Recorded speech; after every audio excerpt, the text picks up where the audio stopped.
حضور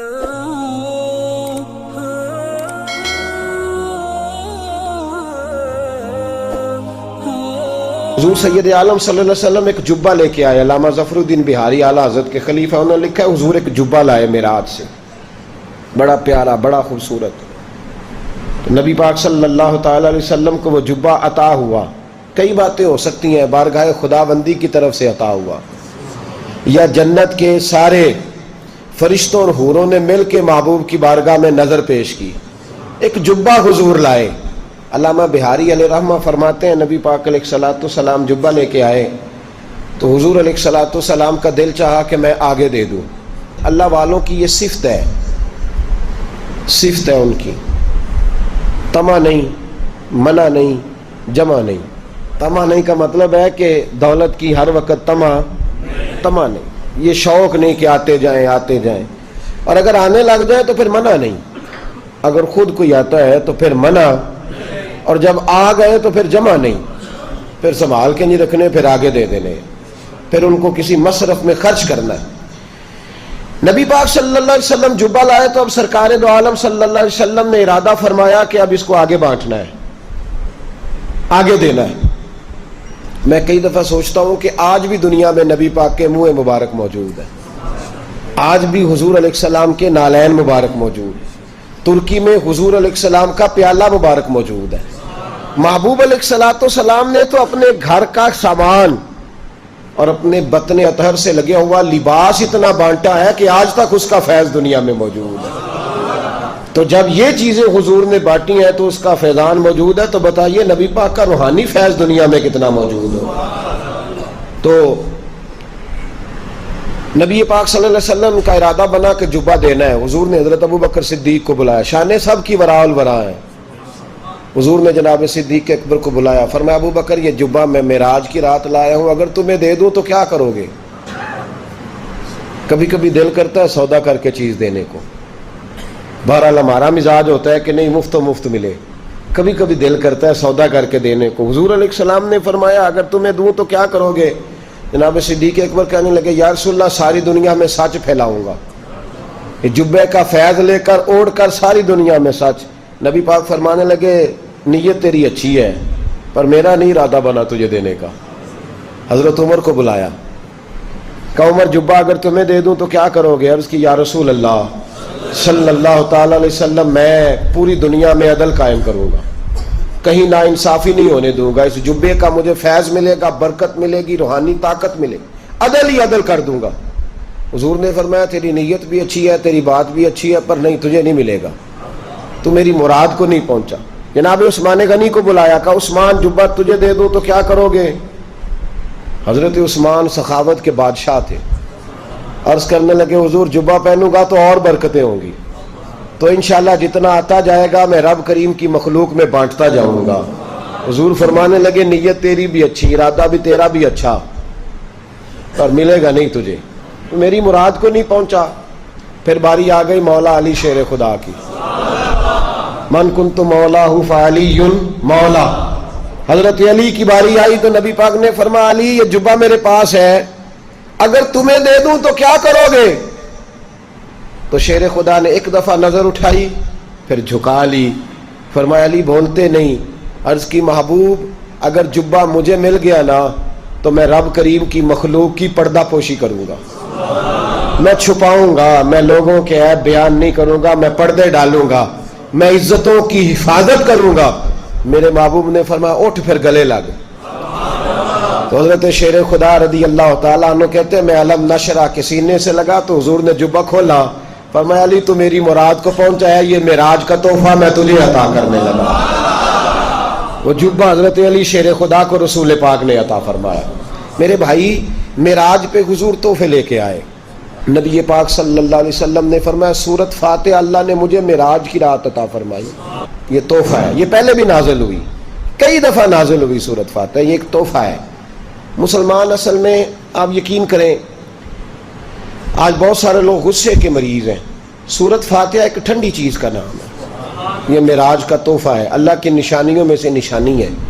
جو بندہ سورہ فاتحہ پڑھتا ہے اللہ اس کے دل کو سکون عطا فرماتا ہے. سورت فاتحہ وہ برکت والی چیز ہے کہ نبی پاک نے فرمایا اللہ نے سورہ فاتحہ میں شفا رکھ دی ہے. سورہ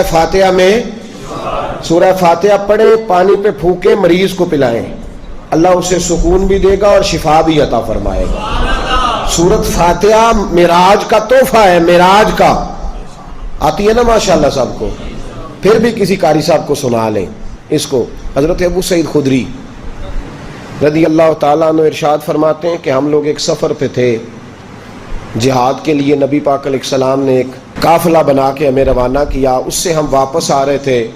ایک جگہ رات کو ہم نے قیام کیا تو وہ مشرکین کا علاقہ تھا. رات بڑی گہری تھی، پانی کی بھی ضرورت تھی، کھانے کی بھی ضرورت تھی. ہم لوگوں نے پانی کھانا طلب کیا تو انہوں نے کہا، وہ معاذ اللہ مسلمانوں کے دشمن تھے، کہنے لگے تمہیں نہیں ملے گا. کہتے ہیں چپ کر کے سو گئے، کیا کریں. اب آدھی رات کا وقت ہوا تو ہم لوگ لیٹ گئے، آرام کر رہے تھے تو ایک بندہ ان میں سے دوڑا آیا، کہنے لگا تم میں سے کوئی دم درود کر لیتا ہے. ہمارے زمانے میں تو جسے کوئی کام نہیں آتا وہ دم درود والا کام شروع کرتا ہے. فارغ ہو جاتا ہے نا جی. پوچھیں کیا کرتے ہیں. ہمارے ایک سید صاحب ہیں تو ایک دفعہ کسی بچی کے رشتے کی بات ہو رہی تھی تو کہنے لگے حضرت صاحب منڈے نے پوچھئے تو کی کرنا ہے تو کہنا میں دم درود کرنا. دسو یہ کوئی کما ہے جو کام ہے یہ کیڑا کرو. تو میں شاہ صاحب کی بات سوچنے لگا. میں نے کہا کہہ تو صحیح رہے. تو عجیب معاملہ ہے نا کہ اب لوگوں نے اس کو بھی باقاعدہ کاروبار کے طور پہ رکھا ہے. اس کے بھی ٹوکن ہے، اس کے لیے لوگوں نے لوگ رکھے ہوئے ہیں. تو حضرت ابو سعید خدری کہتے ہیں وہ آ کے کہنے لگے کوئی دم درود کر لیتا ہے تو ہم نے کہا کر لیتے ہیں. انہوں نے کہا ہمارے سردار کو، یا ایک روایت میں سردار کی بیٹی کو بچھو نے کاٹ لیا، دم کر دو. تو حضرت ابو سعید خدری کہنے لگے دم تو کریں گے پر پیسے لگیں گے. تم نے بھی تو کہا تھا نا روٹی پانی نہیں دینا. تو ہم بھی بغیر پیسوں کے نہیں کرتے. بتاؤ جب انسان بیمار ہوتا ہے تو وہ کہتا ہے بس مجھے علاج سے غرض ہے. تو حضرت ابو سعید خدری رضی اللہ تعالیٰ عنہ کہتے ہیں ان سے کہا پیسے دے دو علاج کرا لو. کہنے لگے جو کہو گے ملے گا. آپ فرماتے میں گیا دم کیا، اللہ نے شفا عطا فرما دی. انہوں نے کہا کیا لیں گے؟ تو میں نے کہا سارے قافلے کو روٹی بھی کھلاؤ، پانی بھی پلاؤ اور 40 بکریاں بھی دو. اب انہوں نے دی چونکہ ان کو آرام آیا تھا. اب بکریاں لے کے آئے، کھانا کھلایا. وہ تو چلے گئے تو صحابہ میں اختلاف ہو گیا. کچھ صحابہ کہنے لگے ابو سعید لینی چاہیے تھی، کچھ کہنے لگے نہیں لینی چاہیے تھی یار. حضرت ابو سعید خدری کہنے لگے چپ کر کے سو جاؤ یار، یہ چند کلومیٹر پہ مدینہ ہے، سویرے اٹھیں گے نبی پاک کی بارگاہ میں جائیں گے. اگر حضور نے کہا رکھ لو تو پھر تو موجیں بن گئی، پھر تو موج لگ گئی. اور اگر حضور نے فرمایا نہیں لینی چاہیے تھی تو روٹی پانی کے پیسے دے جائیں گے، بکریاں ہانک کے چھوڑ جائیں گے، جھگڑے والی کیا بات. لوگ سو گئے، سویرے مدینے گئے.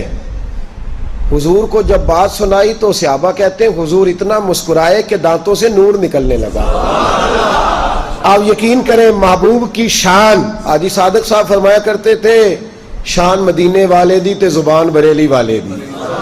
یہ انداز کمال ہے. اعلیٰ حضرت فرماتے ہیں جس کے گچھے سے لچھیں جڑے نور کے، ان ستاروں کی نزہت پہ لاکھوں سلام، اور جس کی تسکین سے ہوتے ہوئے ہنس پڑے، اس تبسم کی عادت پہ لاکھوں سلام.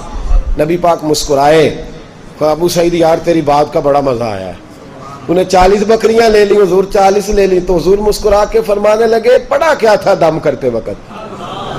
وہ پڑھا کیا تھا؟ تو کہا یا رسول اللہ پڑھنا کیا تھا؟ ایک دفعہ آپ نے فرمایا تھا سورت فاتحہ میں شفا ہے، اور میں نے پڑھ کے پھونک دی، اللہ نے شفا دے دی. تو محبوب فرمانے لگے سورت فاتحہ کس نے سکھائی تھی؟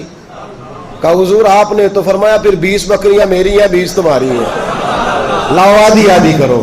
استادوں کا حق ہوتا ہے، لاؤ آدھی آدھی کرو.